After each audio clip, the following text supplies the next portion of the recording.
Waouh, comme il est magnifique ce générique, les amis, un nouveau générique pour Roue Libre, votre émission vélo de la First Team. On est mardi, bien évidemment, c'est Roue Libre et tous ensemble, on va parler de l'actu vélo. Et pour en parler, je retrouve Paul Harrer, Polo, qui nous a préparé du coup un magnifique générique. Il est incroyable. Polo, comment ça va? Ouais, on est content. Alors c'est pas moi qui l'ai fait. On a bossé avec Léo dessus. On était un peu juste pour vous le proposer sur la première émission, mais on voulait que ce soit prêt pour aujourd'hui. On est plutôt content. On a beaucoup d'images du Tour de France où il y a de belles images et on salue le travail, notamment sur l'after movie qu'ils font chaque année.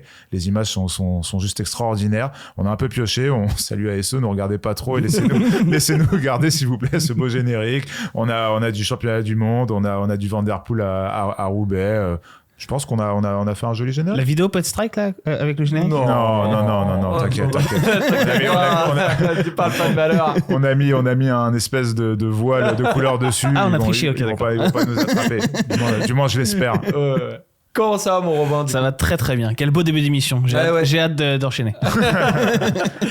Du coup, il y a du monument dans le générique, il y a du championnat du monde, il y a du grand tour. Ça tombe bien parce qu'aujourd'hui, on va parler un peu de tout ça. Vous allez voir pourquoi dans le sommaire. On va parler notamment d'une déclat de Tadej Pogačar qui a annoncé vouloir être le plus grand de l'histoire. Et donc, pour tout ça, faut gagner toutes ses courses plusieurs fois pour monter au niveau de certains, d'Eddy Merckx notamment, de Bernard Hinault. Il va falloir en gagner des courses. Il en a déjà gagné pas mal à son âge. Mais savoir comment est-ce que c'est possible d'atteindre justement cette ambition, cette immense ambition la plus grande possible, on va en parler dans le débat. Juste avant, bien évidemment, on va parler de Milan-San Remo qui a eu lieu où justement Tadej Pogačar a été battu par un homme, Jasper Philipsen, un jeune Belge qui était grand, qui devient très grand désormais. Donc on va parler de tout ça et on terminera avec les bonifs où vous voyez Paul Lapera qui a gagné 2 courses, qui a enchaîné ses 2 premières victoires pro. On va en parler vite fait et on va évidemment évoquer le retour des Flandriennes et de certains coureurs, un notamment Max van der Poel qui a fait un top 10 et Polo, tu voulais nous en parler rapidement parce que c'est un coureur qu'on va suivre cette année. Voilà, vous avez le programme les amis, certains nous regardent sur le YouTube de la FT Sport, vous pouvez aussi, je le rappelle, nous écouter en podcast sur absolument toutes les plateformes les amis, merci de nous regarder et tout de suite c'est Roue Libre, on est parti. Milan-San Remo 2024 a donc été remporté par Jasper Philipsen. On va se regarder le top 10, se remémorer les coureurs qui ont terminé dans le top 10. Donc il a devancé Michael Matthews et Tadej Pogačar. Mats Pedersen finit 4e. On voit que Julien Alaphilippe termine à la 9e position. On va aussi en parler. Et donc le champion du monde, Mathieu Van Der Poel, termine 10e. Donc les 2 favoris déjà de cette édition qui étaient Tadej Pogačar et Mathieu Van Der Poel finissent 3e et 10e. On a donc eu un vainqueur qui n'était pas totalement inattendu parce qu'il était quand même cité parmi les favoris, mais qui, on va dire, a su saisir l'opportunité et dire aussi qu'il avait les jambes pour le faire. Donc Jasper Philipsen, Robin, qui était déjà un bon coureur, mais qui là rentre dans la cour. Alors je ne sais pas si des très très grands, mais en tout cas des grands coureurs parce qu'il marque l'histoire en gagnant Milan-San Remo. Ouais, clairement, il rentre dans le cercle des cadors actuels du peloton. Est-ce qu'il y était déjà? Peut-être que oui, parce qu'il a gagné le maillot vert sur le Tour, il a gagné 6 étapes. Ah bon? Il a dominé. J'avais oublié. Il a surtout archi dominé le Tour de France l'année dernière. Donc, on peut dire que depuis quelques mois, il a ce statut de sprinter numéro 1 dans le peloton. Donc, il faisait sans doute déjà partie des cadors. Par contre, il a une nouvelle corde à son arc maintenant. On l'avait vu faire 2e de Paris-Roubaix l'année dernière. Donc, on se disait que sur des courses longues de 260 km, très difficiles, il pouvait tirer son épingle du jeu. Mais il y avait quand même une différence entre Roubaix et Milan-San Remo. Et puis, il y a surtout une grosse différence entre faire 2 et gagner. Donc là, oui, il claque son premier monument et c'est quelque chose de très fort, d'inattendu pour moi, parce que quand tu es dans l'équipe de Mathieu Van Der Poel, j'imaginais pas qu'il joue sa carte personnelle, mais finalement il a tiré les marrons du feu avec un gros coup de main de Van Der Poel, on le verra tout à l'heure, mais c'est quand même lui le vainqueur et aujourd'hui on va beaucoup parler de Van Der Poel qui l'a aidé, mais dans quelques années je suis sûr qu'on aura un peu oublié. Inattendu pour toi aussi, Polo? Inattendu et un exploit parce que Robin l'a très bien expliqué sur la manière de gagner, sur le profil qui est Jasper Philipsen, qui est un sprinter, qui est un coureur qui est capable d'être très bon aussi sur certains profil flandrien, mais résister à Tadej Pogačar sur le Poggio, à Tadej Pogačar et Mathieu Van Der Poel, parce que Van Der Poel aussi, il fallait lui résister, même s'ils sont dans la même équipe, au pied du Poggio. Je pense que Philipsen, il n'était pas encore sûr de gagner Milan-San Remo, même loin de là. Le fait qu'il arrive à résister dans le Poggio à ces deux coureurs qui sont monstrueux et qui l'ont été dans ce Poggio, puisque c'est la montée la plus rapide de l'histoire, après un Milan-San Remo qui a été lui aussi le plus rapide de l'e-sport en termes de moyenne horaire, là l'exploit il est là, et c'est impressionnant ce que fait Philipsen, à qui déjà on enlevait quand même certaines limites après l'avoir vu sur Paris-Roubaix. Là on lui en enlève encore d'autres et on sait pas jusqu'où ce gars-là peut aller, mais c'est un exploit. Et oui, de mon côté je trouvais ça quand même assez inattendu, parce que ce côté profil sprinter, même si Jasper Philipsen n'est pas qu'un sprinter, et ça faisait longtemps qu'on n'avait pas vu un genre de profil comme ça gagner sur Milan-San Remo. Et puis surtout, tu te dis, même si un sprinter va claquer Milan-San Remo cette année, tu penses à Matthews qui est leader de son équipe, tu penses à Pedersen qui est leader de son équipe chez Lidl, même si Pedersen c'est bien plus qu'un sprinter, mais tu penses pas à Philipsen parce qu'il a Van Der Poel dans son équipe. Donc tu te dis, si un sprinter doit gagner, ce sera sans doute pas lui, parce qu'il aura pas le statut de leader sur cette course. Donc c'est pour ça que pour moi c'est une surprise, plus que le côté sprinter, parce que je pense que tu m'aurais mis Philipsen dans une autre équipe, je me serais dit pourquoi pas, il passe bien les bosses, on le sait, il est pas à la rue par rapport à un Matthews ou à un Pedersen, même si il est sans doute un léger cran en dessous, en tout cas sur le papier de ce qu'on en savait, mais c'est surtout le fait qu'il soit dans l'équipe de Van Der Poel. Je me disais même s'il est super fort, ce sera pas pour lui quoi. On a une décla de Jasper Philipsen justement dans cette course, il dit: dans la descente du Poggio, j'avais un petit écart à combler et je l'ai supplié de ralentir. Il parle de Mathieu Van Der Poel, de ne pas faire d'efforts à l'avant avec Pogačar, et je dois vraiment le remercier pour tout ce qu'il a fait, un travail incroyable à rouler pour neutraliser toutes les attaques afin qu'on arrive au sprint. Après on regardera en palette justement comment le travail de Van Der Poel a permis à Jasper Philipsen d'aller chercher cette victoire. Mais Paul, en fait, ce statut de leader, il l'avait pas au début de la course. En fait, il est allé le chercher, il l'a demandé, il l'a réclamé. Moi, je pense que c'est ça. Je pense qu'au niveau des oreillettes, il a dû se passer des trucs de fou dans le Poggio. Je pense que Philipsen, il a dû hurler pour... S'il arrive avec cette déclaration à la fin de la course, je pense qu'à mon avis, il a dû hurler. Et d'ailleurs, on le verra avec une déclaration de Mathieu Van Der Poel derrière aussi. Je pense qu'il a dû hurler pour lui dire « je suis bien, c'est ma chance, etc. » Et moi, ça me fait poser une question. Est-ce que on a plus de chances de gagner dans un sprint à 10 avec Jasper Philipsen, ou est-ce qu'on a plus de chances de gagner pour l'Alpecin avec un duel face à Pogačar pour Mathieu Van Der Poel à 2? C'est un choix de riche, ouais. C'était une vraie question à se poser, et je pense qu'on a dû se la poser quand même chez Alpecin. À mon avis, il y avait plus de chances de gagner avec Van Der Poel en sprint à 2 face à Pogačar. Je pense aussi. On a fait un choix. Tu vois bien d'ailleurs qu'il gagne pas de beaucoup, Philipsen. Il gagne pas de beaucoup, hein. Il s'en tire bien. L'histoire on le verra, on l'a vu sur la photo juste avant. Merci l'histoire de lunettes. On rappelle que Michael Matthews a perdu ses lunettes en plein sprint.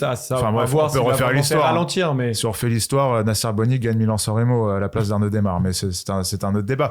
C'est un autre débat qui revient souvent dans tes interventions, Polo, quand même. Et du coup, ça me fait poser cette question-là. On a quand même si ça a été du tableau noir, ce qu'a fait Alpecin Phoenix sur toute la durée du Poggio et sa descente jusqu'à l'arrivée, on a quand même pris un certain risque.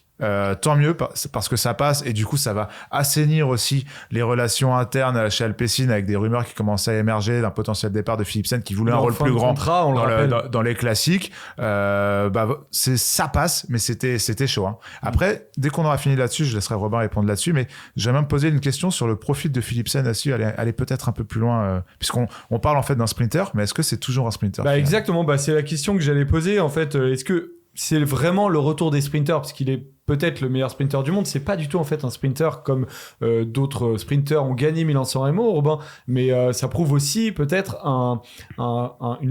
des sprinters qui se métamorphosent, qui changent, qui ne sont plus les mêmes qu'il y a 10 ans. Ouais, clairement, mais t'es obligé. Je pense qu'un sprint à 40 sur la Via Roma, c'est impossible aujourd'hui. Et quand tu vois les mecs qu'on a dans le peloton, que ce soit Van Der Poel, Van Aert, Pogačar qui a 25 ans, Remco qui est encore plus jeune, ces mecs-là ne laisseront aucun répit aux sprinters. Et donc, les purs sprinters à la Cavendish qui gagnent sur un sprint à 40, non, en plus, je crois que Cavendish cette année-là, ils sont pas 40, mais à la Démarre, on va dire en 2016, ou à la Cipollini, à la Zabel, certaines années, bon là, ça remonte un petit peu plus, ça n'existera plus pendant un paquet d'années à mon sens. Donc aujourd'hui, si t'es sprinter et que t'es dans le peloton pro et que t'envisages de gagner San Remo, il faut que tu te créer un profil où tu peux passer les bosses, pas avec les meilleurs, parce que tu passeras jamais avec Pogačar et Van Der Poel dans la roue au sommet, mais il faut que tu sois pas loin pour pouvoir te refaire dans la descente et aller la claquer au sprint. Parce que si tu es sprinter aujourd'hui et que tu dis, bon, j'attends l'édition de Sanremo où on va arriver à 40, bah tu peux attendre, hein, tu finiras ta carrière qu'elle sera toujours pas arrivée. Donc, ils sont obligés. Et quand tu vois les trois qui sont à l'arrivée, qui se jouent la gagne, t'as Matthews et t'as Pedersen, en plus de Philipsen, qui sont eux aussi, on va dire, des sprinters. C'est des mecs qui jouent le maillot vert sur le Tour de France et sur les autres grands tours, mais on sait très bien que c'est plus que des sprinters. Matthews, il gagne son maillot vert du Tour de France quand Kittel abandonne en 2017. Pedersen, il l'a toujours pas, son maillot vert pour le coup, et c'est pas un mec qui gagne 3-4 étapes sur le Tour de France. Donc c'est des sprinters qui sont en plus des classic men. Pour Pedersen, on le savait déjà. Pour Matthews aussi, mais peut-être pas sur le même profil, pas sur les Flandriennes. Bon bah Philipsen, il a acté sa transformation. Oui, c'est un sprinter, ça l'est toujours. Il y a 8 mois, il gagnait 4 étapes du Tour, mais c'est aussi un coureur de classique. Il l'acte dans la victoire parce qu'il avait déjà, comme tu l'as dit Paul, terminé deuxième de Paris-Roubaix, mais la victoire fait que ça s'officialise un peu. Il gagne Bruges de Panne sur Nokere Corse, il est encore fort et hyper fort cette année. C'est un peu des classiques de sprinter quand même. C'est des classiques de sprinter, mais dans lesquels il est hyper actif. Tu vois, il attend pas le sprint. Il pourrait faire comme il a fait un peu aujourd'hui, être attentiste et laisser des coéquipiers à lui, peut-être plus à l'aise sur ce type de profil, faire la course. Mais il est acteur. J'ai vraiment l'impression qu'il a envie de se muer dans un rôle plus qu'un sprinter. Et c'est pour ça que c'est hyper intéressant. C'est que maintenant, dans quelle case on va le mettre? Parce que c'est quand même un mec qui, certes, commence à faire cette transformation pour se rapprocher d'un profil, attention, avec des pincettes, d'un Sagan, d'un Matthews, d'un Mats Pedersen.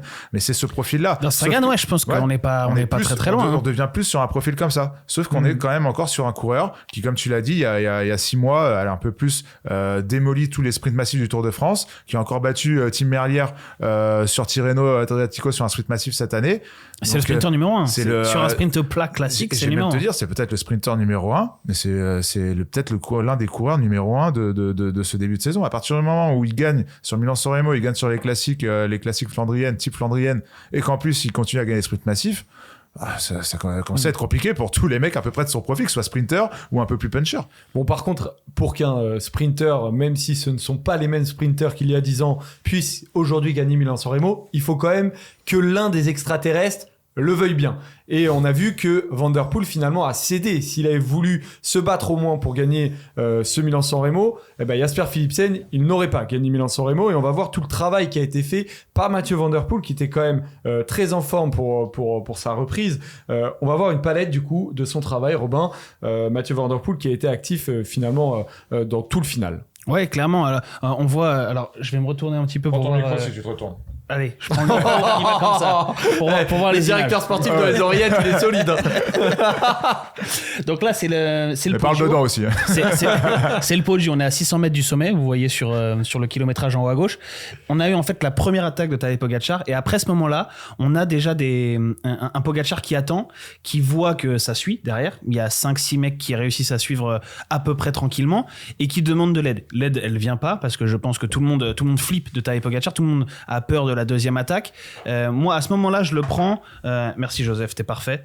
À ce moment-là, je le prends en fait comme Pogačar a peur du contre. On sait que l'année dernière, il s'est mangé un contre terrible de Mathieu Van Der Poel qui allait gagner ce Milan-San Remo. Donc là, pour moi, il veut pas faire la même erreur. Sauf qu'en fait, ce moment d'attente, c'est intéressant parce que déjà, on a Philipsen qui va revenir en fait à ce moment-là. Dans un groupe, ils vont être au maximum 13 et Philipsen, c'est quasiment le 13e. Et il est le dernier de ce groupe-là. Et on a surtout Mathieu Van Der Poel qu'on voit là à l'image en train de regarder derrière, de chercher déjà, j'ai l'impression, son coéquipier en fait. Il s'intéresse déjà de savoir où est Philipsen. Donc les infos qu'on avait eues après la course, c'était que Philipsen lui avait dit dans la descente je t'en supplie, ne relaie pas Pogačar, attends-moi en gros. Mais en fait, on se rend compte que déjà dans la montée, Van Der Poel s'intéresse à où est son sprinter. Et ensuite, si on avance un petit peu, qu'on va sur la deuxième capture, c'est la deuxième attaque de Tadej Pogačar. On est à 300 mètres du sommet du Poggio. En fait, je pense que Pogačar qui avait pas cru à ce moment-là à Pogačar. Un petit peu, mais en fait, quand il fait l'écart. J'y ai cru quand il fait l'écart parce que Van Der Poel est mal placé en plus. Mais en fait, quand Van Der Poel sort pour boucher l'écart, tu te rends compte qu'il est super fort. Il bouche la moitié de l'écart en 3 coups de pédale. Après, la deuxième partie, elle est un peu plus dure à boucher, mais il va le faire dans le début de la descente. Et à ce moment-là, on voit dans le deuxième groupe qui est derrière, Philipsen, il est là. Il est en queue de groupe. Là, je sais même pas si on le voit à l'image parce que les coureurs sont assez je crois petits. Que c'est le dernier qu'on c'est voit. Peut-être le dernier, mais il y a Julien un peu au-dessus, il y a Sobrero. Ouais, mais de loin là, moi je pense que Philipsen c'est le dernier qu'on voit. Ouais, il y a 9 coureurs plus les deux de devant. Il y en a 2 qui manquent à l'image, donc je sais pas si Philipsen est dedans, mais il est à la limite, Philipsen, mais à ce moment-là, il reste 300 mètres. Donc il sait qu'il va basculer dans ce groupe-là. S'il le lâche de 3-4 mètres, c'est pas très grave, il va les refaire dans la descente. J'ai un peu zoomé, je crois que c'est Julien et que Philipsen est juste au-dessus de Sombrero. Ok. Il me semble. Hein. Ok. J'ai peut-être une bêtise. Ouais, c'est possible. Et Julien en dernier là. Et donc, bon, je vous ai pas mis la capture de la descente, mais Van Der Poel ne roule pas avec Tadej Pogačar. Et pour moi, c'est un des tournants aussi, c'est que s'il veut, ils ont 3 secondes d'avance peut-être. S'ils commencent à le relayer, pour moi, ils y vont. Ils sont tous les deux excellents descendeurs, ils sont tous les deux excellents rouleurs. Derrière, il y a quand même quelques mecs qui doivent être le couteau sous la gorge parce que Philipsen, ok, il passe, mais il doit pas être super frais non plus. Matthews, Pedersen, ça doit être la même chose. Je pense pas avec Philipsen. Hein. Voilà, déjà, personne n'aurait voulu rouler avec lui. Et puis, je pense que les mecs sont un peu carbo. Et ensuite, donc, on arrive sur la fin de la descente du Poggio à 2 km avec l'attaque de Matej Mohoric. Et là, encore une fois, on voit un Mathieu Van Der Poel qui est dans un rôle de coéquipier. Alors à ce moment-là, on avait compris qu'on avait joué pour Philipsen, puisqu'on avait vu Van Der Poel ne pas relayer Pogačar. Mais c'est à ce moment-là qu'il fait le plus gros du boulot en allant chercher d'abord Mohoric. Et ensuite, on a une autre attaque dans la foulée de Sobrero puis Pidcock. C'est la capture suivante où on a encore une fois Van Der Poel qui roule pour boucher l'écart. Et on va aller comme ça jusqu'au dernier mètre où finalement le sprint est lancé ensuite par les Trek, par Stuyven qui lance pour Pedersen. À ce moment-là, Van Der Poel a fini son boulot, il s'écarte. Je pense honnêtement qu'il pouvait pas aller sur beaucoup plus d'attaques que ça. Il aurait pas fallu qu'il y en ait une ou deux de plus. Et c'est des attaques qui sont très très solides. C'est ça que je voulais dire. Le travail, et merci Robin d'avoir mis ça en lumière parce que le travail il est extraordinaire de Mathieu Van Der Poel. La première attaque de Mohoric lancée avec l'élan de la fin de la descente du Poggio, elle est monstrueuse. Pour moi, c'était fini. Et Mathieu Van Der Poel, si Van Der Poel n'y va pas, Van Der Poel, il va direct. Et au bout d'un moment, il y a un moment où Van Der Poel se relève et là, t'as Tom Pidcock qui prend un relais suicidaire pour gagner, mais voilà, c'est Tom Pidcock. Il prend un mini relais, hein, j'ai regardé. Ouais, mais ce relais, c'est pas grand chose. Je pense que ça rentre quand même sur Mohoric. C'est possible, il aurait pas gagné après. Ouais. Mais parce qu'il avait pas le choix en fait. Ouais, s'il voulait gagner, il avait pas le choix. Et pour le coup, il a couru pour gagner, Tom Pidcock. Et on le verra après avec son attaque avec Sobrero. Mais le travail de Mathieu Van Der Poel encore après sur Pidcock et Sobrero, il est monstrueux. J'ai jamais vu un coureur offrir sur un plateau aussi grand, aussi beau, aussi scintillant, une victoire sur un monument que Mathieu Van Der Poel a fait. J'allais dire Mathieu Van Der Poel sur le Tour de France pour oui, il y a eu aussi un lead-out assez extraordinaire de Van Der Poel sur Philipsen. Mais la différence sur le Tour, c'est que Van Der Poel emmène des sprints magnifiques pour Philipsen, qui peut pas gagner lui-même, ou en tout cas, s'il décide de jouer le sprint, elle était pas à l'abri qu'il en claque un. Mais sur certains, j'ai pas les noms des étapes exactes, c'est notamment les victoires de Philipsen. Celle où il est battu par Limoges, il emmène Philipsen alors que tu te dis qu'il peut gagner. Exactement, je pensais à celle-là, mais celle-là, maintenant, Philipsen, quand on voit ce genre de profil, on se dit qu'il doit la gagner, qu'il a autant de chances de gagner que Van Der Poel. Mais après, ce jour-là, Pedersen sort un sprint de mammouth de 300-350 mètres. Mais ce que je veux dire, c'est que sur les sprints, de manière générale, Van Der Poel est censé être un cran en dessous de Philipsen. Donc tu te dis, il y a une logique à ce qui lui emmène. Là, sur Milan-San Remo, c'est lui le favori dans l'équipe. Il le dit d'ailleurs, je lui donne celle-là. Elle est forte cette déclat au final. C'est très beau. Bien sûr, je préfère gagner moi-même, mais je suis tout de même très heureux. Nous nous sommes déjà beaucoup entraînés avec Jasper. Je pense que Mathieu Van Der Poel a peut-être un peu plus aidé Jasper Philipsen que l'inverse. Je lui donne celle-là. Est-ce que sur le fond, voir un champion du monde bosser et offrir des étapes qu'il peut gagner lui-même à un équipier, ça vous gêne? J'ai vu pas mal de commentaires là-dessus sur les différents forums, les réseaux sociaux. Est-ce que ça vous embête un tout petit peu dans l'idée? Moi, ça me gêne pas. Je pense que Lance Armstrong sera pas d'accord avec moi. On avait une sortie assez marrante. Il est pas content de les voir se faire des câlins. C'est vrai? Ouais, il a fait une déclaration. Il a dit non, mais les voir se faire des câlins à l'arrivée, vraiment, ça me. Mais attends, c'est pas possible. Pogačar et Philipsen, ils sont super potes. Ouais, mais je pense qu'il est pas. Il a fait cette déclaration. Il a fait cette déclaration avant l'arrivée de Milan-San Remo. Donc ça a pas dû lui plaire. Mais non, moi je pense que c'est un faux débat dans le sens où déjà Jasper Philipsen a aussi aidé, notamment Mathieu Van Der Poel l'an passé sur Roubaix, même si Van Der Poel était bien plus fort. Avoir Philipsen pour les poursuivants dans la roue, c'était quand même pas cadeau. T'as raison. Ça c'est quand même de l'aide pour Philipsen qui sait à ce moment-là qu'il n'avait pas gagné non plus. Il aurait pu la jouer différemment. Donc pour moi, c'était juste un service rendu d'un coureur qui est champion du monde, mais qui a déjà gagné Milan-San Remo et qui avait l'occasion de, surtout dans l'équipe, de mettre un peu tout le monde au diapason, de calmer un peu les velléités des uns et des autres. Là, on s'achète un peu la paix des ménages pendant quelques mois au moins, avec un Philipsen qui, on l'a dit tout à l'heure, était quand même pas sûr de re-signer chez Alpecin. Là, quand même, la donne, elle change pour l'équipe, pour Philipsen, et alors que pour Mathieu Van Der Poel, un Milan-San Remo de plus ou de moins, évidemment, peut-être qu'à la fin de la carrière, on pourra y repenser, mais je pense qu'à la fin de carrière de Mathieu Van Der Poel, on se souviendra même plus de ce qui s'est passé là avec Philipsen. On se souviendra de celle qu'il a gagnée l'an passé, des autres qu'il va sûrement peut-être gagner dans les années à venir, parce que je vois pas dans quelle circonstance il serait pas le favori numéro 1 l'an prochain, et surtout les autres courses qu'il va vouloir aller chercher. Champion du monde ou pas, on a vu que c'était le plus fort hier, je pense avant-hier. Je pense qu'il était plus fort que Pogačar.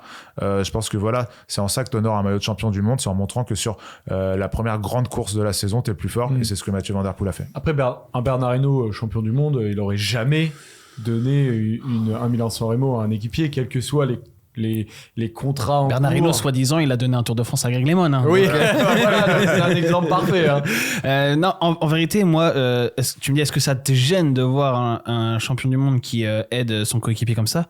Ça me gêne pas du tout. C'est-à-dire, ça, c'est leurs histoires. S'il a envie de lui donner Milan-San Remo et après Roubaix et les étapes du Tour, il fait ce qu'il veut.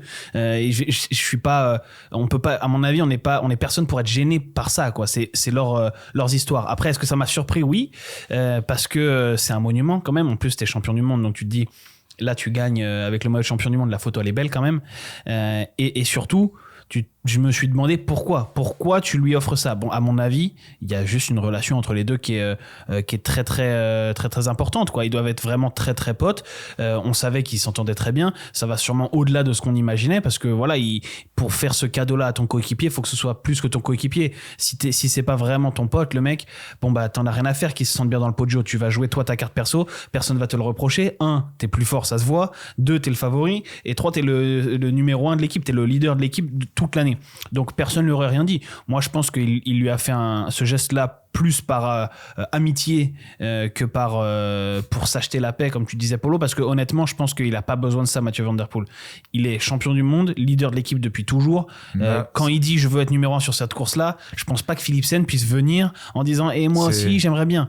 C'est s'acheter la paix, mais c'est aussi se trouver un copain pour les différents objectifs qu'il va avoir. Mais c'est sûr que, en fait, honnêtement, je pense pas qu'il l'ait calculé comme ça.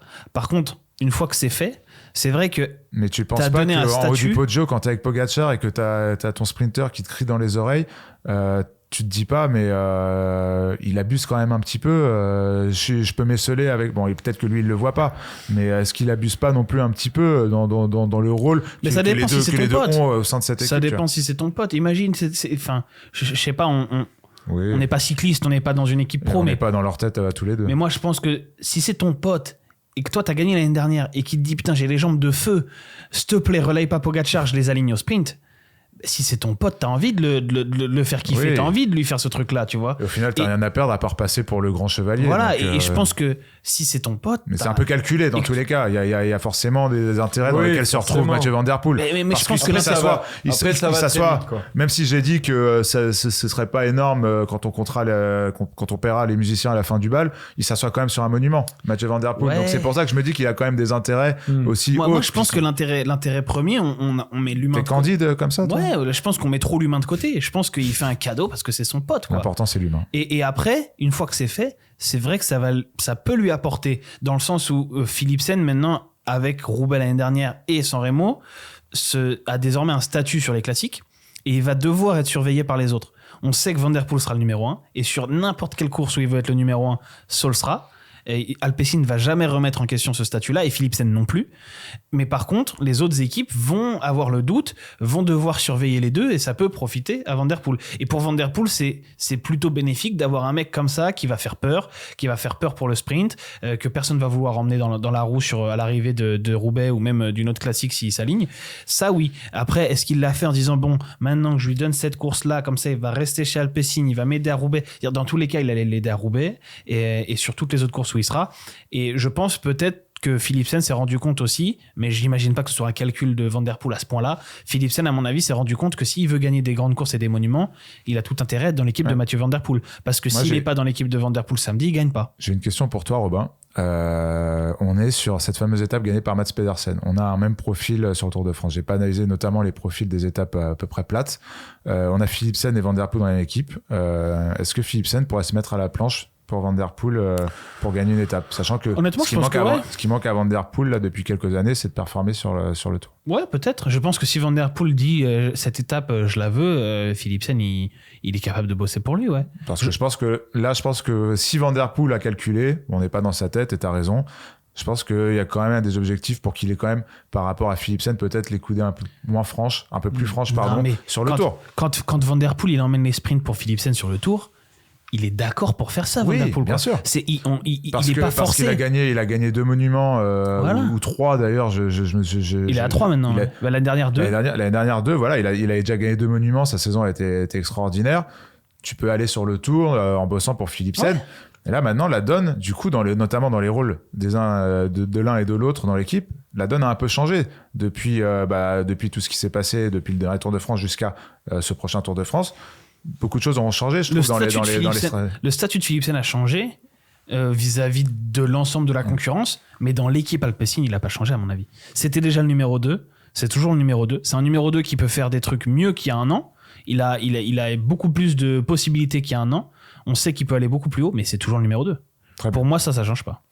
On retrouvera Jasper Philipsen sur le Tour des Flandres, bien évidemment. Un petit mot avant de passer au débat sur Pogačar, de la course de nos Français. Alors, course plutôt contrastée. On avait 3 coureurs qu'on suivait particulièrement. Christophe Laporte, qui était leader de la Jumbo sans Wout van Aert. De la Visma Lease the Bike. Oui, de la Visma. Ils ont fait une vidéo pour qu'on dise bien leur nom. Totalement raison. Grand jeu d'acteur de Wout van Aert. Ah ouais, faut que je regarde. Julien Alaphilippe avec la De Koninck et Benoît Cosnefroy. Ça a été très compliqué pour Benoît Cosnefroy et Christophe Laporte. Julien Alaphilippe a fait 9e avec une crevaison. La semaine dernière, on avait fait un débat justement en se demandant où en était en fait Julien Alaphilippe. Mais c'est plutôt rassurant en fait sa forme. On ne sait pas ce qu'il aurait donné sur un sprint, mais il n'aurait pas été forcément mal placé dans ce groupe. Mais Robin, c'est hyper rassurant de le voir performer comme ça. Carrément, ouais, sur une grosse course comme ça. Il a eu tellement de malchance, de chute et d'abandon sur les premières courses de la saison qu'on avait du mal à savoir vraiment s'il était physiquement bien ou pas, même si on l'avait vu pas trop mal autour d'un under. Et là, ouais, sur une grosse course comme ça, il a montré qu'il était de retour à un niveau où il pouvait espérer des choses. Alors, il n'est pas au niveau qui a été le sien à une époque où il pouvait lâcher tout le monde en attaquant dans le Poggio, mais il est à un niveau où il peut faire top 10 de Milan-San Remo, alors que ça a quand même attaqué, enfin, il y a eu que Pogačar qui a attaqué, mais dans le Poggio, mais c'était quand même des attaques balèzes. Et il était là, quoi. Donc, il aurait saisi sa chance après la descente, sûrement à la Pitcock ou un truc comme ça. Il crève à 1 km, 1 km 5 de l'arrivée, hein, donc il n'y avait plus beaucoup de temps pour prendre sa chance. Je pense honnêtement qu'il était un peu à la rupture. Sobrero, un truc comme ça. Je sais pas, mais parce que pour moi, il bascule dans le Poggio, il est dans le petit groupe de Philipsen, donc il est dans les derniers à rentrer et à basculer avec eux. Je pense qu'il est à la limite, et c'est sans doute pour ça qu'il tente pas un coup à la Mohoric, justement. Mais c'est déjà bien qu'il soit là, quoi. Qu'il soit encore mieux que ce qu'il a fait. On en parlait rapidement sur l'échappée. Quand il gagne en 2019, il passe en 5,50 le Poggio. Là, il passe, j'ai regardé 5-6 secondes après Tadej Pogačar, qui passe en 5,37. 37. On est. Donc il va plus vite, quoi. Alaphilippe va plus vite que l'année où il gagne. Il va un peu moins vite, mais il est au niveau. Il est à 2-3 secondes, il a 2-3 secondes de différence. 5,50, t'as dit, il passe quand il gagne. 5,50. 5,37 plus 6, t'es à 5,43. Ouais, voilà. Donc il va plus vite. 7 secondes moins vite. Il va plus vite. Ouais, pardon, il va plus vite. Je l'ai fait dans l'autre sens, donc il va plus vite. Donc ça a été encore beaucoup plus mon propos. Donc voilà, Julien Alaphilippe a fait peut-être sa meilleure montée du Poggio de toute sa carrière, alors que il a fait 3 podiums et une victoire sur cette course. Donc ça, ne serait-ce que dans les chiffres, c'est rassurant. Après, en ayant chuté en plus sur ce début de saison. En ayant chuté, en connaissant tous les problèmes qu'il a, que ce soit sur et en dehors du vélo, c'est quand même hyper rassurant. Et en ça, je suis quand même très heureux. Après, il y a toujours une question. C'est une question aussi auquel va devoir répondre Pogačar. C'est que comment tu fais quand tu bats le record de la montée du Poggio, le record de vitesse globale sur un Milan-San Remo, et que tu te retrouves au sprint avec Michael Matthews, Mats Pedersen et Jasper Philipsen qui vont plus vite que toi au sprint, en plus de Matej Mohoric, de Julien Philippe, etc. Comment tu fais pour gagner Milan-San Remo? Mais ça, je pense que c'est une question à laquelle on va répondre dans le débat. Ouais, exactement. Et c'est une belle réponse aussi à Patrick Lefebvre. Réglez vos problèmes, monsieur, avec l'UCI et vos propos malaisants, notamment sur les femmes. Il est en train d'être poursuivi. Il a quelques comptes à rendre, notre ami, et je pense qu'il a une belle réponse de la part de Julien Philippe. Il fallait qu'il s'excuse ou alors qu'il serait sanctionné, mais je sais pas si. Mais c'est même pas sur les propos sur Julien Lafilippe. Hein. C'est d'autres propos qui sont visés, mais comme quoi c'est pas la première fois qu'il est pas à l'abri d'une mauvaise sortie, notre ami Patrick Lefebvre. On va passer à Tadej Pogačar parce qu'il a eu une sortie dans l'équipe très intéressante, une citation. On va en parler tout de suite. C'est parti pour le débat. Donc on va la regarder tout de suite, du coup, cette déclat de Tadej Pogačar. Il l'a eu dans le journal L'Équipe avant Milan-San Remo. Il dit « Je veux m'amuser tout en marquant l'histoire. Je suis arrivé à un point maintenant où j'aspire à être le meilleur. » Jasper Philipsen. Jasper Philipsen, exactement, mon polo. Merci de me couper. Tu l'avais préparé pour celle-là ces interventions. Pas du J'espère tout. pas. Jasper Philipsen. On va laisser 2-3 secondes comme ça. Non, vas-y, enchaîne, t'emmerdes pas. Moi j'ai bien aimé. Comme ça, tu sens. Finis là, c'est intéressant. Regarde ce qui est Je vais être le meilleur de l'histoire, nous dit Tadej Pogačar. Et donc. Polo, il a fait des visuels, t'as intérêt à les lire jusqu'au bout. Ça bosse, hein. Exactement. Donc Tadej Pogačar qui finit quand même sur le podium. On l'a vu, il faisait des photos avec les copains. Bon, il connaît bien Matthews, il connaît bien Jasper Philipsen. Bon, il avait quand même une ambition, celle de gagner Milan-San Remo. Qu'est-ce que tu retiens de sa course, Robin? Moi, je retiens que UAE a pas réussi à mettre en place ce qu'il voulait. Ils avaient un plan, il a échoué parce qu'ils voulaient faire tout péter dans la Cipressa. Ils voulaient arriver à 20 au sommet de la Cipressa, sauf qu'il y avait encore 45 coureurs. Ils ont échoué pour plusieurs raisons, mais surtout parce qu'il a manqué de main-d'œuvre. Hirschi n'était pas là, Ulissi n'était pas là, ils ont manqué cruellement à l'appel. Covey a fait un petit relais en début de Cipressa, mais honnêtement, c'était pas grand-chose. Il a tenu 400 mètres, il s'est écarté. Donc il a manqué du monde, tout simplement, chez UAE.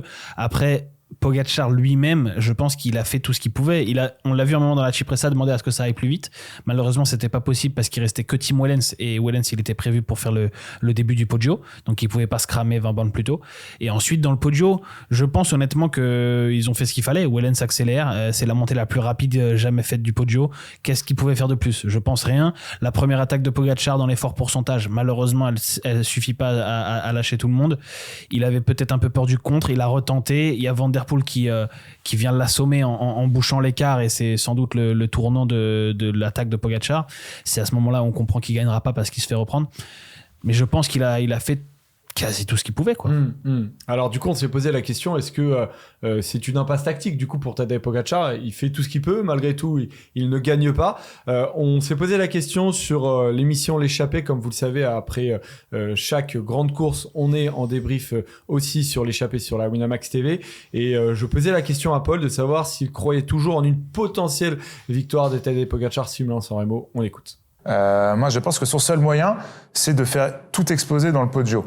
Moi, ce que je reproche à Pogačar et à UAE, déjà, c'est des formes de certains coureurs qui n'ont pas été au niveau de son leader pour l'aider sur la stratégie mise en place à la base, de vouloir travailler dans les capis et de vouloir travailler dans la Cipressa.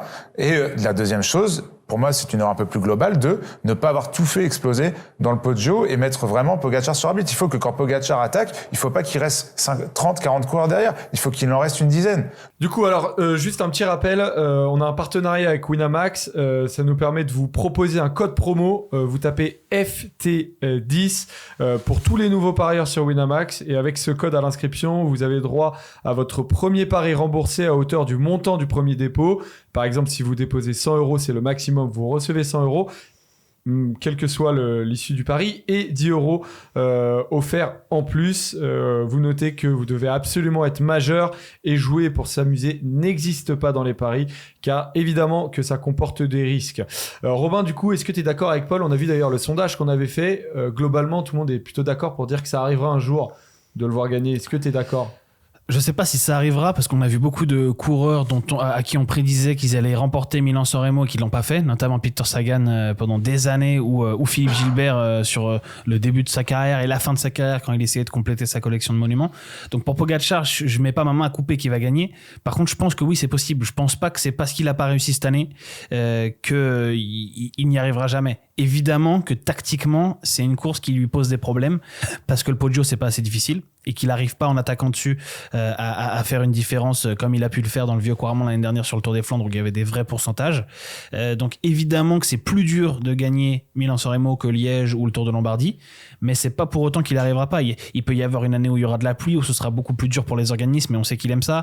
Il peut y avoir une année où Van der Poel le relaie, par exemple, ou Van der Poel ou un autre, mais cette année, on a vu que Pogačar, tout le monde attendait son attaque. En plus, il avait été impressionnant au Strade Bianche, donc tout le monde savait qu'il allait attaquer. Et quand il l'a fait, personne n'a voulu le relayer. Il a demandé de l'aide à un moment, elle n'est pas venue. Bon, peut-être que si elle vient, Philipsen est éliminé, parce qu'on l'a vu dans la palette tout à l'heure. Philipsen, il revient au moment où ça se regarde et où Pogačar demande de l'aide qui vient pas. Si elle vient, cette aide-là, peut-être qu'on élimine les sprinters. Donc, je pense pas que ce soit pour toujours perdu pour Pogačar. Par contre, ça va lui demander pas mal d'efforts. Ouais. Alors, il a eu une autre déclaration dans ce papier. Il dit « Je veux regagner le Tour de France. Une fois que j'aurai les 3 tours, alors tout le reste sera plus important. Un 3e Tour de France, donc les 3 grands tours, puis San Remo, le championnat du monde et les Jeux Olympiques. » Paul, en fait, la quête des 5 monuments pour Tadej Pogačar, dans son esprit, elle est pour le moment moins importante que les grands tours. Pour moi, il a une croisée des chemins, Tadej Pogačar, parce que là, il doit faire un choix. Pour moi, le Tour de France, il est coincé, loqué pendant les 2-3 prochaines années avec. Pourtant, il fait pas de choix. Avec Vingegaard et plus globalement avec Visma Lease the Bike, qui est quand même très compliqué à manœuvrer sur cette course. Cette année, il va sur le Giro. Je pense qu'il va le démonter, sauf problème de santé, chute ou quoi que ce soit. Qu'est-ce qu'il va faire après? Est-ce qu'il va aller sur le Tour de France pour une hypothétique 3e victoire, sachant que Vingegaard en a fait son. Cette année, il y va. Oui, non, mais il y va. Vu mais est-ce qu'il doit y aller? Moi, c'est ça la question. Ouais. Non, mais il va y aller cette année. Mais pour moi, est-ce qu'il doit y aller? Autres, je pense pas. Va chercher une Vuelta. Tu veux gagner 3 grands tours. T'as un boulevard cette année pour le faire, puisque ton rival principal est le seul qui peut te tenir sur 3 semaines. Il va faire que le Tour de France. Il fera peut-être la Vuelta, Vingegaard. Mais avec le Tour dans les pattes. C'est vrai qu'il peut le faire. Mais avec le Tour dans les pattes, est-ce que Pogačar peut pas aller le chercher? Bref, ce sera une autre question. Mais pour moi, il a une croisée des chemins dans la carte qu'il veut donner. Est-ce qu'il veut se casser les dents ou en tout cas en essayant de gagner un 3e tour, et de ce cas-là, en mettant de côté d'autres objectifs qui sont, les championnats du monde où il n'a pas encore gagné l'an passé, Milan-San Remo. Enfin, même si on peut faire les deux. C'est pas incompatible de gagner Milan-San Remo et d'aller gagner le Tour de France 4 mois plus tard. Mais par contre, voilà, les années passent et comme l'a dit Robin, Sagan s'est brisé les dents sur Milan-San Remo, Philippe Gilbert s'est brisé les dents sur Milan-San Remo. Ça peut arriver. Le temps passe et le temps passe plus vite qu'on le croit. Donc est-ce que Tadej Pogačar va gagner Milan-San Remo? Moi, j'avais beaucoup d'espoir cette année. Voilà, aujourd'hui, c'est quand même la course où c'est pas le meilleur qui gagne. C'est pas toujours le meilleur qui gagne et c'est même rarement le meilleur qui gagne. Enfin, on pourra toujours discuter sur certaines éditions, mais sur ces dernières éditions, c'est pas toujours le meilleur qui a gagné. Donc oui, j'espère qu'il va la gagner pour le palmarès. On va en parler plus tard dans ce débat. Mais pour moi, il y a quand même, plus le temps passe, il y a quand même, notamment de par son calendrier et de par la manière dont est en train de se passer ces courses qu'il a envie de gagner, c'est des chances qui s'envolent pour l'instant. Il est en train de le faire, ce choix. Il va sur le Giro cette année, c'est la première fois. T'es d'accord d'ailleurs avec cette hiérarchie dans le choix? Je le comprends parce que en fait quand il dit ça, c'est pour répondre à la question est-ce qu'on va vous voir sur Paris-Roubaix, et il dit en gros, il a une déclat d'ailleurs on va la lire, on devait la passer un tout petit peu plus tard mais on va la prendre maintenant, t'as raison. Il dit: je n'ai pas prévu de faire Roubaix dans les prochaines années, il faudrait que je change tout mon programme si je veux y aller en bonne forme. Tout d'abord, je dois finir avec mes propres objectifs et ensuite je pourrais essayer d'expérimenter des pavés ou des classiques qui ne me conviennent pas si bien. Ouais, il parle de défis plus acceptables, plus réalisables, et c'est là qu'il fait la deuxième réponse que tu as citée tout à l'heure, où il parle de un 3e Tour de France, le Giro, la Vuelta, les mondiaux, les JO et San Remo. C'est logique parce que Paris-Roubaix, c'est pas la classique qui lui convient le mieux sur le papier, et évidemment c'est celle qui lui demanderait le plus d'adaptation, peut-être prendre quelques kilos, une préparation spécifique sur les pavés, un calendrier un peu chamboulé pour être en forme à ce moment-là du mois d'avril. Donc oui, ça lui demanderait beaucoup de sacrifices, y compris sacrifier d'autres courses, peut-être sacrifier ses chances sur les grands tours. S'il prend 3-4 kilos, ça fait quand même une grosse différence. Donc je trouve ça cohérent qu'ils disent d'abord je veux accomplir les autres défis que j'ai envie de cocher. Après, je trouve qu'il est déjà en train de faire ce choix parce que quand il va sur le Giro cette année, voilà, il a l'envie d'accrocher un autre grand tour, de pas justement tout mettre sur le Tour de France. Après, arrêter d'aller sur le Tour de France, c'est encore une étape supplémentaire. Je pense qu'il a pas fait le deuil de ça. Malheureusement, cette année, ce sera un tour particulier puisqu'on aura Pogacar qui sort du Giro, mais on n'est pas encore au point où Pogacar peut se dire allez, je fais une croix sur le Tour. Déjà en termes de sponsor, c'est compliqué. Et puis même lui, c'est la course aussi où il s'est révélé. On voit qu'il est beaucoup plus affecté par une défaite sur le Tour de France que par une défaite sur Milan-San Remo. Bah oui, juste après la ligne là, il l'a un peu accepté mais parce que le Tour de France, c'est la Madeleine de Proust du cyclisme dans sa globalité. Et quand tu l'as gagné 2 fois avec une facilité déconcertante, t'as du mal à accepter que les 2 fois suivantes tu sois battu. C'est une question d'orgueil et d'ego que tous les grands champions, et Tadej Pogacar en fait partie, ont dans ce sport depuis des décennies. Par contre, et là où je rejoins Robin, c'est qu'il commence à faire cette transition sur ses autres objectifs. Le fait d'aller sur le Giro notamment, le prouve. Et là, je suis d'accord avec Robin. Mais par contre, je pense que si tu veux te donner un shot, une chance pour gagner les 5 monuments, ta carrière, elle est pas extensible. Mais tu veux qu'il fasse quoi de différent? Il tente San Remo, il va tenter San Remo tous les ans. Bien sûr. Et un jour, il ira tenter Roubaix, mais tu veux qu'il fasse quoi de différent? Non, mais par contre, tu vois, on va regarder son palmarès. Savoir où il en est, en fait, Pogacar. Merci, Imen. Un Liège-Bastogne-Liège, un Tour des Flandres, 3 Tours de Lombardie, 2 Tours de France. S'il veut devenir le plus grand, quel est l'intérêt d'aller rechercher un Tour de France? Est-ce qu'aujourd'hui, c'est pas mieux d'aller chercher des monuments pour finalement... Mais il fait les deux, il va pas faire une saison où il fait que les monuments, il fait pas le Tour. C'est pour ça que je reviens sur ta question. Ta question est intéressante, tu veux qu'il fasse autre chose? Moi, je suis pas en train de te dire qu'il doit faire autre chose, et je suis d'accord avec toi. Je te dois juste te dire qu'il est à un moment de sa carrière, une croisée des chemins, où maintenant, il doit se mettre en tête que le Tour de France n'est pas la seule course importante à gagner. Ça et là, il déjà pas...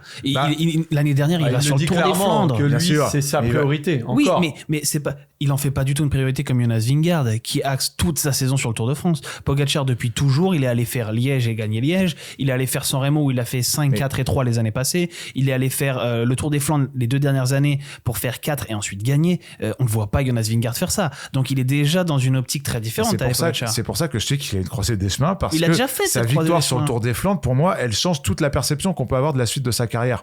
Dans le sens où maintenant, on parle d'un coureur qui était bon qui allait un peu partout, il était bon, mais qui quand même est un coureur de grand tour, à un coureur qui est capable d'aller chercher les 5 monuments en plus des grands tours. Par croiser des chemins. Parce c'est que quoi maintenant, le chemin 1 et le choix 2? Le choix 1 qu'il avait, c'était de se concentrer encore sur les grandes courses par étapes. Aujourd'hui, moi, je trouverais ça plus impressionnant de le voir chasser, et plus intéressant de le voir chasser ces 5 monuments plutôt que de le voir chasser même un Giro et une Vuelta, en plus d'un hypothétique troisième victoire sur le Tour de France. Tu vois, c'est ça que je veux dire. C'est que la croisée des chemins, elle est là, où là, on l'attendait beaucoup sur les courses par étapes. Maintenant, moi, j'ai envie de le voir plus peut-être sur un profil. Alors évidemment, ne pas les mettre de côté, ces courses par étapes. Et là où je te rejoins, j'aimerais quand même le voir gagner le Giro cette année et aussi la Vuelta cette année, ou peut-être dans les années précédentes, histoire de vraiment faire boucler la boucle sur ces 3 grands tours. Mais moi, je veux le voir gagner les 5 monuments. Alors après, peut-être que lui, c'est pas ça qu'il a en tête. Il est au taquet sur San Remo. Tous les ans, il vient dans une forme. Je te parle pas de San Remo, là, je te parle de Roubaix. Donc la croisée des chemins, tu veux qu'il fasse Roubaix le plus tôt possible. De par ses capacités, de par son programme et là où est placé Milan-San Remo dans le calendrier, quoi qu'il arrive, il sera en forme, il jouera la victoire. Donc tu veux qu'il fasse Roubaix le plus tôt possible? Moi, j'aimerais qu'il fasse Roubaix le plus tôt possible pour se donner une chance d'aller chercher les 5 monuments qui, pour moi, alors après, on peut en débattre. Je trouve ça quand même un peu plus impressionnant que d'aller chercher les 3 grands tours. Notamment, il faut les 2. Notamment, si tu n'as pas Jonas Vingegaard quand tu gagnes ces 3 grands tours. Ouais, mais surtout, les gagner Roubaix, c'est très hypothétique aujourd'hui. Bien sûr. Même sans Remo, on le voit, c'est difficile. C'est pour ça que potentiellement, il faut y aller plusieurs fois. Et voilà, déjà, il faudrait y aller plusieurs fois, ça c'est sans doute certain. Après, Pogacar, il a quand même un truc, c'est qu'il apprend. Généralement, il fait pas 2 fois la même erreur. On l'avait vu faire une erreur sur le Tour des Flandres une année. L'année d'après, il vient, il éclate tout le monde. Je pense honnêtement que tu peux pas te mettre à viser seulement San Remo et Roubaix, on va dire, pour compléter ta collection de monuments et délaisser les grands tours. C'est trop risqué parce que tu peux faire des années et des années sur Roubaix et San Remo sans gagner. Alors que sur les grands tours, on va dire, quand il n'y a pas Jonas Vingegaard, comme disait Polo, il a un boulevard. Donc il faut qu'il aille chercher ces grands tours-là. Ça, je suis d'accord. Il faut qu'il moi, je trouve ça cohérent, honnêtement. Il a que 25 ans, Tadej Pogacar. S'il va pour la première fois à Roubaix à 27 ou 28 ans, honnêtement, il aura le temps encore. Mais c'est pour ça que, et encore, attention, on n'est pas dans la même, dans les mêmes, comment dire, timeline qu'il y avait avant. Pogacar, on ne sait pas quel niveau il sera à 28 ans. Il est au plus haut niveau depuis qu'il a 21 ans. C'est une vraie question aussi. C'est pour ça que je te dis que les cartes ne sont pas extensibles. Et c'est pour ça que je reviens sur cette croisée des chemins. C'est que je sais plus ce que je voulais dire. Voilà, tant pis. Mais pour revenir sur Paris-Roubaix. C'est qu'il faut pas qu'il tarde parce qu'on ne sait pas si dans 3 ans il sera encore au top. Faut pas qu'il tarde. Faut pas qu'il tarde. Exactement ce que je voulais dire. Mais pour finir sur Paris-Roubaix, moi, je suis désolé, mais ce qu'il fait à Wallers il y a 2 ans sur le Tour de France, face à des cadors des Flandriennes et des cadors de Roubaix, moi je trouve que ça te donne pas la légitimité pour te dire que tu vas gagner Roubaix, mais ça te dit au moins pour dans un coin de ta tête que voilà ce que j'ai fait sur les pavés. Alors évidemment il va y avoir 100 km de plus, il va y avoir 10 secteurs de plus, je me souviens plus exactement combien il y avait, mais merde, ça te donne quand même des indications sur le fait que tu peux rivaliser pour la gagner, quoi. On va regarder du coup quand il dit les meilleurs, je vais être le meilleur de l'histoire. Les meilleurs, on a sélectionné 4 noms qui alors sont les nôtres. Ne nous engueulez pas, ça va faire jaser, voilà, mais ne nous engueulez pas. Il y avait 4 places dans le plateau. Je pense qu'en tout cas, personne ne va nous dire c'est un scandale que ceux-là soient considérés parmi les meilleurs all-time. Eddy Merckx, Bernard Hinault, Fausto Coppi, Jacques Anquetil. Aujourd'hui, où est-ce que vous placez Tadej Pogacar ? Question très large. Je sais que vous demandez une réponse comme ça, plutôt concise sur cette question-là. C'est pas facile. Mais où est-ce que vous placez Tadej Pogacar dans la hiérarchie historique ? On n'est même pas sûr qu'aujourd'hui il soit le plus beau palmarès actuel, quoi. J'ai voulu un peu répondre à cette question. Et pas juste sur un ressenti, donc j'ai été voir, j'ai essayé de trouver un système pour comparer.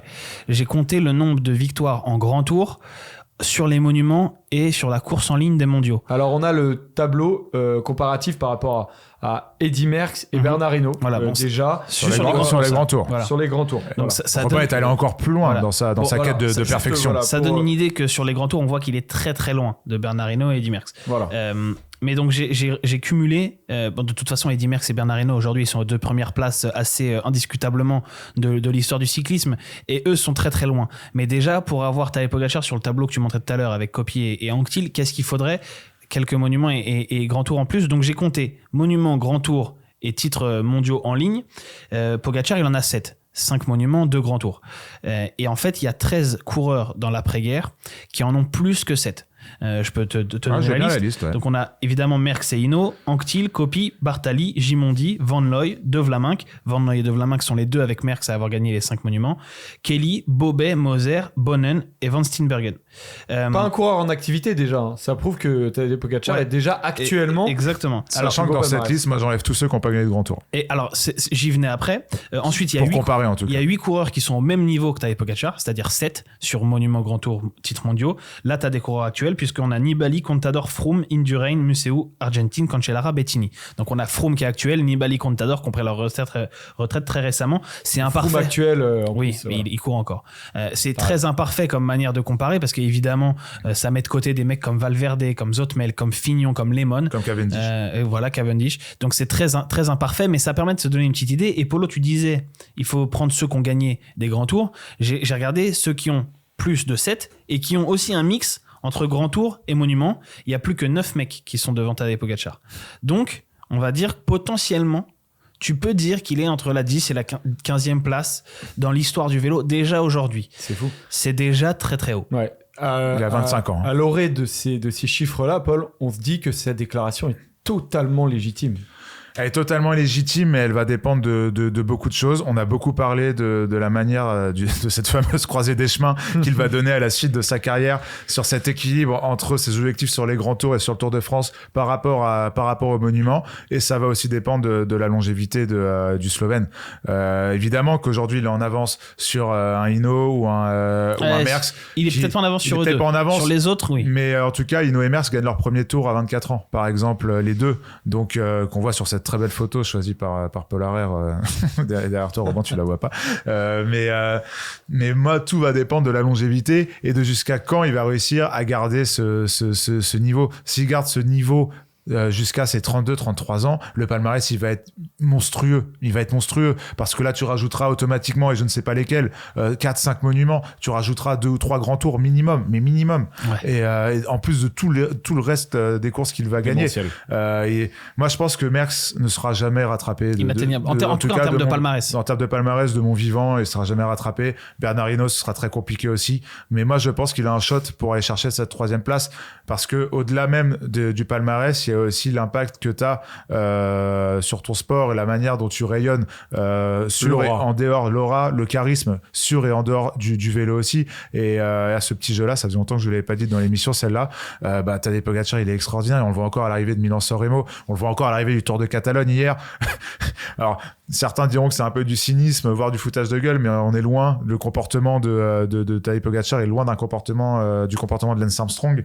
Tadej Pogacar qui félicite Nick Schulz hier à l'arrivée parce que Nick Schulz a résisté à son retour en Catalogne. Pogacar qui fait des selfies avec ses potes Matthews et Philipsen sur le podium de San Remo. Il y a ça aussi qui compte quand on parle du meilleur. Il est là pour s'amuser aussi, de l'histoire. C'est aussi la manière dont il marque l'esprit des gens. Et pour nous, notre génération, dans 10 ans, 15 ans, on aura été beaucoup plus marqué par un Pogacar que par un Eddy Merckx ou un Bernard Hinault. Et peut-être que à palmarès, c'est juste pour pas égal. Je termine cette phrase et je te laisse, Joseph, promis. Non, je sais que je suis long, bien sûr. mais à palmarès qui ne sera pas égal. Mais si Pogacar commence à se rapprocher un peu du palmarès de ses plus grands, et peut-être que notre génération et celle un peu de celle d'avant et un peu de celle d'après dira que Pogacar fait partie des plus grands à avoir fait ce sport. Voilà, juste pour nuancer un tout petit peu l'attitude, le caractère, la personnalité de Tadej Pogacar sur l'image qu'il renvoie au public, à l'opinion publique et tout ce qui est un peu communication, de faire des selfies à la fin.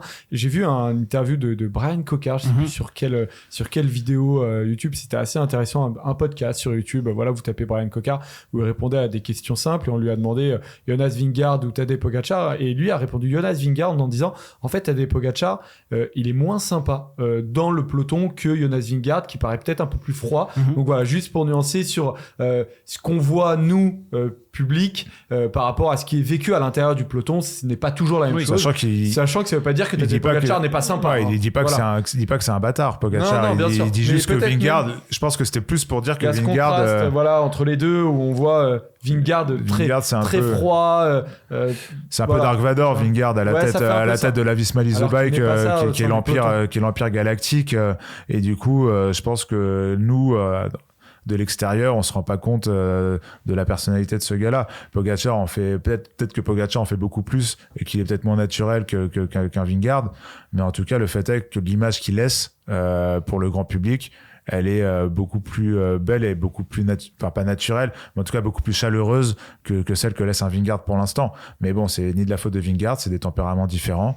Mais quand t'es un grand champion, ça fait aussi partie de ça. Soit tu prends le côté complètement boulimique que pouvait être un Merckx, un Hinault ou même un Armstrong, soit aussi tu joues aussi sur cette carte-là pour être l'un des plus grands de l'histoire de ce sport. Après, je pense que sur la comparaison des palmarès, faut accepter aussi que on puisse pas vraiment comparer les époques aussi littéralement que ça. Qu'est-ce qu'aurait été Pogacar à l'époque de ces grands champions que sont Merckx et Hinault, quoi. Eddy Merckx, il a 525 victoires en carrière. Bon, Pogacar, il atteindra jamais ce total. C'est pelé, le mec, quoi. Voilà, Pogacar, il est à 64 aujourd'hui. Alors, il a beau être super jeune et il va peut-être doubler son total d'ici la fin de sa carrière, peut-être même plus. Mais même s'il le fait, il sera à 120, 140, 150 victoires peut-être.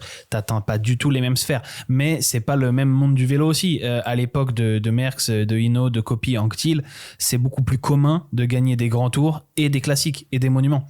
Quasiment tous les mecs à cette époque-là qui ont vraiment dominé les grands tours, je te parle pas de ceux qui en ont gagné un ou deux, mais les mecs qui ont gagné 3, 4, 5 grands tours, ils gagnaient des monuments aussi. Que ce soit Anquetil, Bobet, Gimondi, Merckx évidemment, ensuite Hinault, Fignon, Lemon, etc.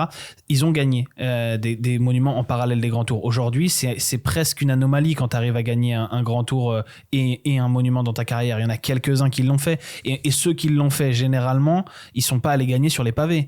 Quand tu vois l'année dernière Tadej Pogacar qui gagne le Tour des Flandres, c'est le 3e coureur seulement dans l'histoire à gagner le Tour de France et le Tour des Flandres. Après Merckx et Bobet. Donc ça te montre bien qu'il fait un truc qui normalement était réservé à une époque largement révolue. Dans le cyclisme d'aujourd'hui ultra spécialisé, normalement tu gagnes pas le Tour de France et Paris-Roubaix. Quand tu commences à suivre le vélo à 10-15 ans, on t'explique le maillot jaune, il va pas sur les pavés. Voilà. Bon bah aujourd'hui, si, il y va.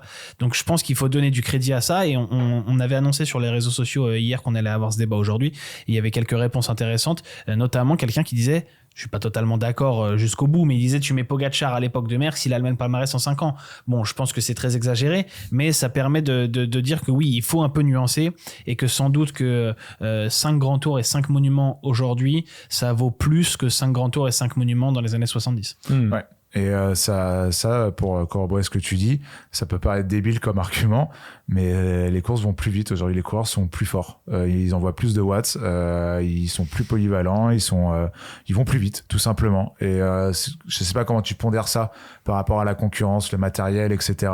Mais c'est peut-être aussi un élément qu'on peut prendre en compte. On pourra jamais le faire, le classement parfait où on pondère toutes les données entre 70 et 2024. Ça n'existera pas. Donc, c'est pour ça qu'on reste c'est pour ça que je parlais aussi de la manière dont le coureur est perçu par le grand public, parce qu'on reste aussi beaucoup sur de la subjectivité, en plus des statistiques et du palmarès. Donc, pour toute façon, et on a toujours ce débat, moi, dans le basket, beaucoup chez First Team, beaucoup sur le foot, dans d'autres sports, on se pose toujours cette question du débat, mais à partir du moment où tu compares des époques différentes, c'est impossible. Déjà qu'on n'arrive pas à comparer.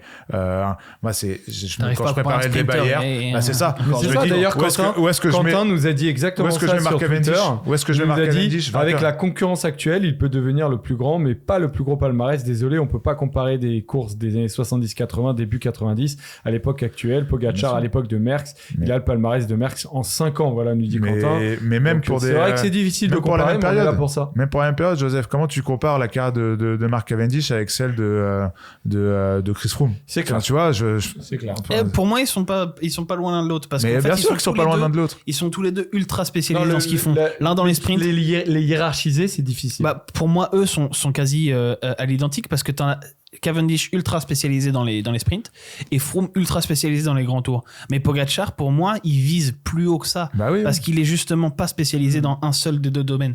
Il est déjà au-delà à des 11 victoires. Il a 11 victoires d'étape sur le Tour de France. Imagine s'il continue d'y aller tous les ans et de gagner 2-3 étapes par an. Il va se rapprocher à terme de 20 et puis peut-être même de 30, comme Merckx et Cavendish. Et il a à côté de ça les classements généraux des grands tours, les monuments. Donc pour moi, il est vraiment Cavendish, Froome. Pour moi, Froome n'est pas dans le top 10 des plus grands coureurs de l'histoire. Cavendish, il est sans doute pas très loin, mais Pogacar, il va à mon avis finir bien devant les deux d'ici la fin de sa carrière. Cette saison, on rappelle, il fera Liège, Giro, Tour de France et Lombardie notamment. Voilà pour Tadej Pogacar. N'hésitez pas à donner votre avis sur les différents réseaux sociaux. D'ailleurs, si vous nous écoutez en podcast, vous allez sur Instagram, on est présent sur TikTok, on est présent sur Twitter _roue libre. Et si c'est sur YouTube, vous n'hésitez pas, si vous avez aimé la discussion, à liker la vidéo et à commenter. Mettez même 3-4 commentaires chacun, comme ça. Ça fait remonter la vidéo, likez bien et mettez 3-4 commentaires. On vous lit. Ce sera pas du spam. On vous lit tout le temps. Moi, je mets des likes à tous les commentaires que j'aime bien. Ceux qui ont un seul like, souvent, c'est moi. Ceux qui me démontent aussi. Il like les commentaires qui me démontent. Ah non, mais là, je prends mon faux compte et je dis ah ouais, t'as totalement raison, Paul, il est nul. Encore, tu l'as pas vu au quiz, encore. On n'en peut plus d'ailleurs. non, mais c'est pas plus, on n'a pas le temps là. Les bonifs et on rentre à la maison. Alors, on a mis des bonifs à la place. Allez, c'est parti pour les bonifs, les amis. Les bonifications. Allez, on va regarder ce qu'on vous a concocté. Il y a un Français notamment, il y a Paul Lapera, il y a Max van Riels et on va parler du retour des Flandriennes. Polo, tu voulais nous évoquer Max van Riels parce qu'il a fait un top 10 sur Milan-San Remo et c'est vraiment l'un des coureurs, on peut dire révélation au final. Révélation, non, parce qu'il est quand même à un très bon niveau depuis maintenant une bonne saison. Mais je voulais en parler parce que de 1, il fait un début de saison canon. Il a pas quitté la 7e place de toutes les courses auxquelles il a participé, sauf hier où il a fait 170e du sprint en Catalogne. Il a fait combien de courses? Il en a fait 6 ou 7. Il gagne le Tour d'Andalousie parce qu'il y avait que le chrono. Il fait podium sur l'Estrade Bianche et il fait 7e de Milan-San Remo notamment. Il doit avoir 6 jours de course, 5-6 jours de course, je pense. Il vient de re-signer chez la Lotto, qui vient de re-signer ses jeunes jusqu'en 2026 avec Van Edveld et Arnaud Delis. On fait ça de manière intelligente, et surtout Maxime Van Rils. Là, j'ai l'impression qu'avec ce début de saison, on va le voir sur les Ardennaises notamment, qui sont son grand objectif. Ça commence à être intéressant pour le jeune Belge. Il fait très peu parler de lui, en tout cas chez nous en France, parce que il a pas encore claqué une magnifique, mais il est pas loin. Il est satellite un peu autour de toutes ces belles victoires, mais je pense que ça va pas tarder, et je le surveillerai de très près sur les Ardennaises, notamment sur la Flèche Wallonne. Alors moi, je vais surveiller dans les prochaines semaines Paul Lapera, qui est un Français de chez Decathlon, parce que ce week-end, il a été incroyable. Il a gagné samedi la Classique Loire-Atlantique en partant à 20 km de l'arrivée, alors que c'était Sam Bennett d'ailleurs qui était le leader, qui a dit dans les oreillettes, je me sens pas bien. Étonnant. Donc il a saisi sa chance, et sur la Cholet-Aglo, là il est parti à 1 km de l'arrivée et il a résisté au sprinter. Là encore une fois, donc franchement Paul Lapera, il a 23 ans, c'est un jeune Français. Là désormais il est leader de la Coupe du Monde, et plus globalement Decathlon de la Coupe de France. Exactement. Du coup ça vient en plus dans un début de saison de Decathlon qui est franchement hyper intéressant. Ils sont 3e du classement World Tour en ce moment. Ils ont été leaders en ce moment, juste avant que la Visma Lease Bike et Tadej Pogačar fassent quelques résultats. Donc désormais ils sont 3e, mais on va suivre Paul Lapera. Roby, toi évidemment tu es très impatient parce que ça y est, ton moment préféré de la saison arrive, c'est le retour des Flandriennes. Exactement, t'es bien renseigné. Ouais, exactement. Donc il y a il connaît son métier. Donc il y a la panne mercredi, le GPO3 vendredi. D'ailleurs on va regarder le template du profil du GPO3, parce qu'il y a du beau monde. Il y aura Gand-Wevelgem dimanche, et il y aura le Tour des Flandres dimanche prochain. Voilà. On sera d'ailleurs en émission juste après. Mais le GPO3, là, il y a du beau monde et on va la suivre. C'est le début des Flandriennes pour moi, parce que même s'il y a eu le week-end d'ouverture avec Kurn-Bruxelles-Kurn et le Het Nieuwsblad, c'était il y a déjà 3 semaines. Depuis, on est parti en Italie faire l'Estrade et San Remo. Donc, c'est un petit peu retombé. Puis, il n'y avait pas tout le monde sur le week-end d'ouverture. Là, pour moi, c'est vraiment le début des choses sérieuses. C'est pas pour rien que ça s'appelle la Semaine Sainte en Belgique, de l'E3 jusqu'au Tour des Flandres, même si ça fait un peu plus d'une semaine en vérité. Mais ça fait 9 jours et c'est 9 jours incroyables. La panne en milieu de semaine, là, ça va être un amuse-bouche, mais ça va quand même être assez plat et il n'y a pas beaucoup de pavés.